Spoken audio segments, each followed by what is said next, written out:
한 목소리로 봉독하겠습니다. 누가복음 19장 10절 말씀입니다. 인자가 온 것은 잃어버린 자를 찾아 구원하려 함이니라. 아멘. 하나님의 말씀입니다. 자, 할렐루야. 오늘 사순절 새벽 묵상 다섯 번째 아침입니다. 오늘 맥체인 성경 읽기는 출애굽기 8장, 누가복음 11장, 욥기 25, 26장, 그리고 고린도전서 12장 말씀입니다. 오늘 특별히 주님의 기도를 본문에 포함하고 있는데 여러분들의 기도가 주님의 기도를 닮아가는 그런 변화가 있는 귀한 날 되시기를 부탁드립니다. 오늘 수요일 교회 안에 일어나는 모든 사역을 위해서 기도해 주시기 바랍니다. 오늘 우리가 봉독한 이 말씀은 예수님께서 여리고에 있는 세리장 삭개오를 만나신 후에 그 만남의 목적과 열매, 이것을 선포하신 그런 말씀입니다. 인자가 온 것은 잃어버린 자를 찾아 구원하려 함이니라. 이 역사가 우리에게도 있어서 우리를 찾아오신 주님의 놀라운 은혜를 맞이하시는 귀한 날 되시기를 바랍니다. 삭개오라고 하면 우리는 예수님을 보기 위해 돌나무, 돌감람나무 혹은 돌모아가나무 혹은 뽕나무 이렇게 표현되는 그 나무 위로 올라간 체념이고 뭐고 다 팽개치고 주님만을 만나겠다고 그렇게 했던 그 열심에 초점을 맞춥니다만, 오늘 제목의 관점, 잃어버린 이를 찾아오신 열정, 사랑이라고 하는 관점에서 보면 이야기가 좀 다르죠. 삭개오의 열심, 또 삭개오의 헌신, 회심의 노력 이런 것보다는 길을 잃은 한 영혼을 찾아내기 위해서 친히 이 마을을 선택하시고 그 마을로 찾아가셔서 이름을 부르시고 걸어 들어오시는 예수님의 어떤 잃어버린 한 영혼을 찾아 나서는 그런 예수님의 추적하시는 사랑, 그런 것들을 나누는 이야기로 볼 수 있습니다. 삭개오가 어떤 사람인가 하는 건 아마 우리 모두가 다 잘 알고 있는 사람입니다. 돈 모으기에 혈안이 되어 있는 사람, 이렇게 볼 수도 있겠고, 근데 현실적으로 가만 보면 삭개오가 왜 예수님을 보기 위해서 나무 위로 올라갔는가 라고 하는 것은 단순히 그의 키가 작았다라고 하는 것만으로는 해석하기가 쉽지 않습니다.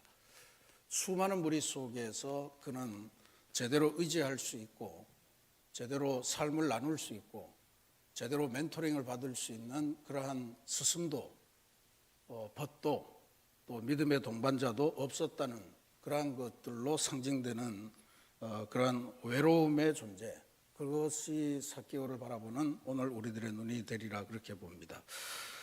어쩌면 수많은 연결, 요즘 초연결 사회라고 하는데 진짜 이 초연결 사회 속에서도 외로움을 느끼는 현대인의 모습, 그것의 전형을 볼 수 있다 이렇게 볼 수 있습니다. 실제로 우리가 살아가는 세상은 정말 많이 연결되어 있습니다. 굳이 내가 보지 않아도 될, 또 보기도 싫은 그런 사람들까지도 계속해서 일상을 추적할 수 있게 되어 있고 그렇습니다. 어쩌다 한번 만난 외국 사람도 늘 연결이 됩니다. 심지어 내가 전혀 알지 못하는 사람도 관심사가 비슷하다는 이유로 그렇게 연결이 되는 것이 오늘날 인터넷 세상입니다. 근데 그렇게 정말 연결을 넘어서 초연결, 슈퍼 연결 그렇게 되는 사회인데도 현대인들은 외로워집니다. 2018년에 영국 정부 안에, 내각 안에 외로움부라고 하는 게 만들어졌습니다. Ministry for Loneliness, 그러니까 고독을 느끼는 사람, 고독의 문제를 해결하는 부서 이런 게 되겠죠. 영국만 그런 게 아니고 2021년에 일본에도 고독 및 고립 대책부 이런 게 정부의 장관 자리를 맡겨서 해결해야 될 그런 형태가 생겨났습니다. 아마 외로움 혹은 고독이라고 하는 문제가 사실은 해결하기가 개인에게 맡겨두어서는 안 될 문제다. 국가가 나서서 해결해야 될 문제다라고 하는 심각한 인식을 갖고 있기 때문에 이런 일이 생기는 거겠죠. 삭개오를 생각해 보면 그도 사실 엄청난 사람에게 둘러싸였을 겁니다. 세리장이라고 그랬는데 세리장이면 그냥 단순한 세리도 아니고 굉장히 높은 권력을 가진 사람이죠. 그러니까 세금과만 관련해도 세금을 납부하러 오는 사람들 혹은 세금을 조금 덜 납부하기 위해서 뭔가 삭개오를 만나서 이른바 딜을 해야 되는 사람들도 있었을 테고 또 뭐 이렇게 저렇게 접대하는 사람들도 있지 않았을까. 뭐 현대식으로 표현하면 그런 다양한 사람들 사이에 섞여 있었던 그런 건데 이 삭개오는 누구와도 마음을 나눌 수 없는 그런 삶을 살아갑니다. 이게 진짜 오늘날 현대인의 모습과 너무너무 닮았습니다. 특별히 삭개오는 지금 이야기를 하는 거 보면 어마어마한 재산을 축적한 그런 사람으로 보입니다만 동족들에게는 죄인으로 낙인 찍히고 매국노, 배신자 뭐 이런 것들로 낙인 찍혀서 어디도 의지할 수 없는 그러한 철저한 소외를 맛보고 있는 그런 사람입니다. 그는 아마 그런 자신을 보호하기 위해서 돈으로 담벼락을 높이 쌓았을 테고 또 권력을 가지고 자기가 할 수 있는 한 최대한 외로움을 덜기 위해서 이런저런 관계를 형성하려고 노력도 했을 겁니다. 근데 그런 것들이 별로 소용이 없었고 늘 마음이 갈급했던 것 같습니다. 그러니까 지나가는 예수라고 하는 사나이의 이야기를 듣고 그가 뽕나무 위로 올라가서 인생의 변화를 시도하는 것, 그게 바로 삭개오의 이야기입니다. 이런 삭개오가 있었는데 그 삭개오를 예수님께서 찾아오셨다는 거죠. 그리고 예수님께서 만나주시고 결론적으로 들려주신 이야기가 바로 인자가 온 것은 잃어버린 자를 찾아 구원하려 하심이라 라고 하는 이 선언입니다. 삭개오는 예수님께는 세리장도 아니고 뭐 아무것도 아니고 어쨌든 잃어버린 자였다. 잃어버린 자의 상징이었다 라고 하는 이야기죠. 이 잃어버린 자, 이게 헬라어로 아플레미 혹은 아플롤로스 뭐 이런 표현을 쓰는데 이 말은 단순히 이 길을 잃었다 이런 정도의 의미가 아니고 파괴되어서 본래의 가치를 상실해버렸다라고 하는 의미를 갖고 있습니다. 그러니까 길을 잘못 들었다는 정도가 아니고 인생을 망쳤다라고 하는 의미가 굉장히 강한 그러한 표현입니다. 하나님이 보시기에 심히 좋았던 인간의 창조 아닙니까? 근데 그 인간이 죄로 인해서 파괴되고 하나님의 형상을 잃어버리게 된 그런 상황이 지금 삭개오의 영적인 상황이다라고 하는 이야기죠. 근데 이 삭개오를 주님께서 찾아오셨다라고 하는 이야기입니다. 그것도 이름을 부르시면서 찾아왔다. 상황이 어떻게 되는지는 알 수 없으나 예수님은 그냥 우연히 지나가다가 나무에 이상하게 어른이 있는 거 보고 신기하게 여겨서 오신 것이 아니고 발걸음을 멈춘 게 아니고 삭개오의 이름을 알고 계셨던 것으로 봐서 삭개오가 있는 여리고를 일부러 들어가셨고 거기에서 삭개오를 찾아서 수소문해서 갔다가 거기서 삭개오를 만났을 가능성이 대단히 높습니다. 5절 말씀에 보면 삭개오야 속히 내려오라 라고 하는 말을 예수님이 던지면서 삭개오에게 다가오시거든요.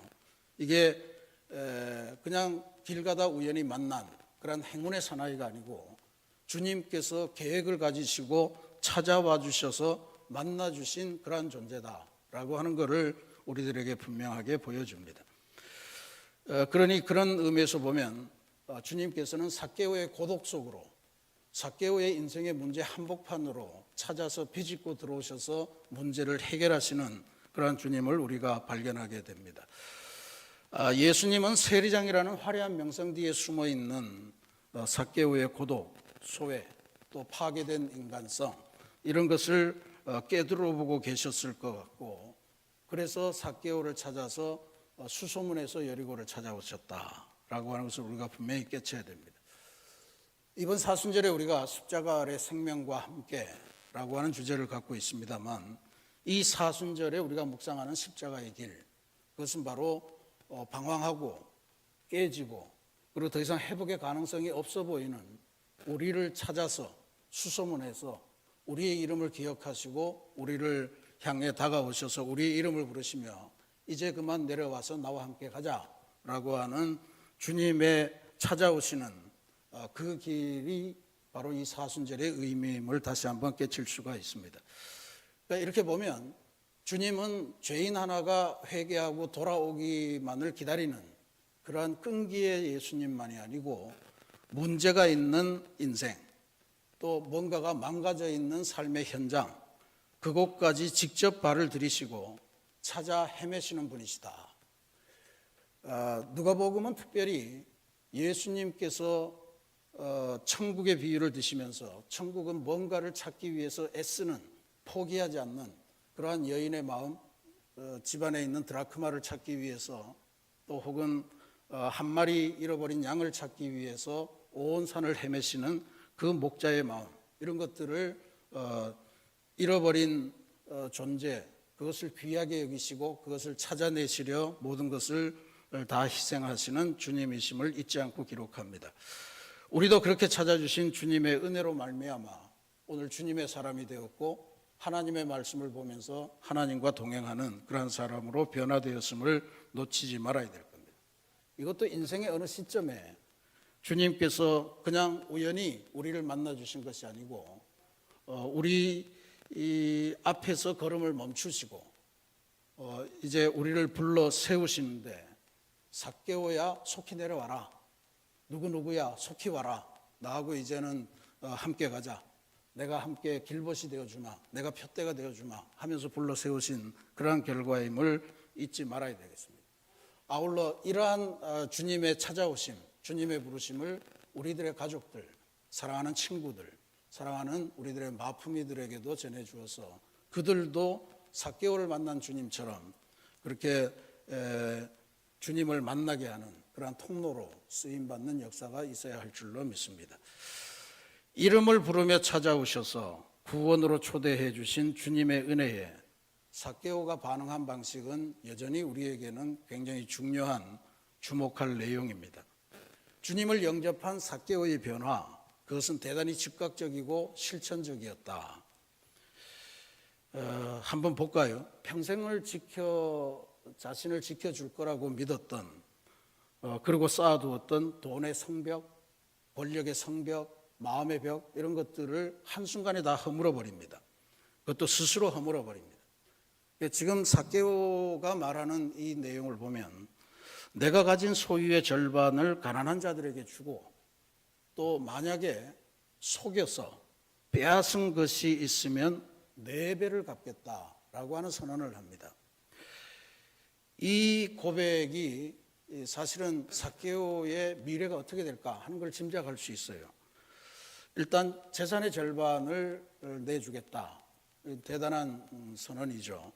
그 다음에 속여서 빼앗은 것이 있으면 4갑절, 4배로 갚겠다, 이렇게 되어 있습니다. 400%를 배상하겠다 이건데, 성경이 전하는 율법에 따르면 남의 물건을 속여서 빼앗았던 경우에는 그것이 원금의 5분의 1, 그러니까 120%를 배상하면 문제가 사라집니다. 근데 출애굽기 22장에 보면, 만약에 주위의 이웃에게서 양을 훔쳤다, 사고를 낸 게 아니고 훔쳤단 말이죠. 훔쳤을 경우에는 4배를 갚아라, 그렇게 되어 있습니다. 소를 훔치면 5배를 갚아라. 소는 아마 농사에 아주 중요한 도구였기 때문에 가장 비싸게 배상을 했을 것 같은데, 농사와는 상관없는 그냥 일상의 생활을 위한 그런 양일 경우에는 4배를 갚아라, 그렇게 되어 있습니다. 그러니까 지금 삭개오가 유대인으로서 성경을 공부했다면, 그는 지금 자신은 최소한 이웃의 것을 훔쳐서 지금까지 자기가 생활한 존재였다. 아주 심각한 도둑놈이다라고 하는 걸 스스로 고백하는 그러한 변화와 실천을 감당하고 있는 그러한 상황임을 볼 수가 있습니다. 그러면 50%는 묻지도 않고 따지지도 않고 가난한 사람들에게 무조건 내놓겠다. 뭐 요즘 문제가 생기면 내 재산에 뭐 얼마를 내서 사회재단을 만들어서 사회에 환원하겠습니다 라고 하는 그런 행위하고 비슷하죠. 근데 그 나머지 남은 50%도 이걸 가지고 내가 남을 속여서 뺏은 것이 있다면 내비를 갖겠다고 하잖아요. 그러면 삭개오가 재산을 형성한 과정에 세리장이라고 하는 게 대단히 중요한 역할을 했을 겁니다. 그러니까 유대의 법률에 따르면 세리장은 유대인들을 세워서 유대인들이 로마 당국에 바쳐야 될 할당량을 채우고 그 남는 거는 자기가 다 하게끔 돼 있는 그런 시스템이었기 때문에 많이 받아서 할당량을 채우고 나머지는 자기 재산으로 착복하는 그러한 시스템이었다고 생각하면 아마 삭개오가 가지고 있는 대부분의 재산은 남을 속여서 얻은 것일 수 있다. 그렇게 볼 수 있습니다. 그러면 이 과정은 삭개오가 파산하는 것을 전제하는 그런 말씀이라고 볼 수 있는 거예요. 주님을 만나기 위해서 혹은 주님을 만나고 나서 생겨난 삭개오의 변화는 스스로를 동족을 속여서 착취하던 도둑놈으로 생각을 하고 그리고 자기 고백을 하고 그것의 대가로 이제 나는 내 재산을 다 던져내서라도 내 동족을 새롭게 보고 내 이웃과 관계를 회복하고 그리고 주님을 만나는 삶으로 변화되고 싶습니다 라고 하는 위대한 회개의 선언을 한 것이다 그렇게 볼 수가 있습니다. 그래서 그동안 고독을 잊기 위해서 돈으로 자기 주변에 성벽을 세우고 또 마음의 벽도 세우고 했던 이 모든 벽들을 자기의 존재를 포기함으로써 완전히 빈손으로 이제 주님을 따라가는 삶으로 변화되겠다라고 하는 강력한 의지를 보인 것이라 그렇게 볼 수 있습니다. 사랑하는 우리 새신교회 성도 여러분, 주님은 오늘 현대 사회에서 소외되고 외로워하는 우리의 심령, 고독을 해결하기 위해서 우리를 찾아오셨다라고 하는 것을 다시 한번 기억하시기를 부탁드립니다.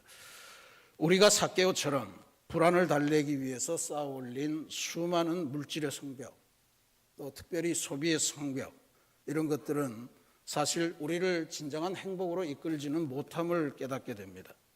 실제로 쇼핑 중독이라고 하는 그런 말도 있지 않습니까? 우리는 최근에 권력을 이용해서 세계 최고의 명품으로 치장하고자 했던 한 권력자의 말로를 보고 있는 중입니다. 아직도 다 밝혀지지는 않았지만 끊임없이 명품에 집착하고 명품으로 자기를 두르려고 했던 그런 삶입니다. 나라를 위해 외교를 하는 그 방문의 여정에서도 명품 쇼핑을 하느라 정신을 놓았다는 그런 이야기 아닙니까?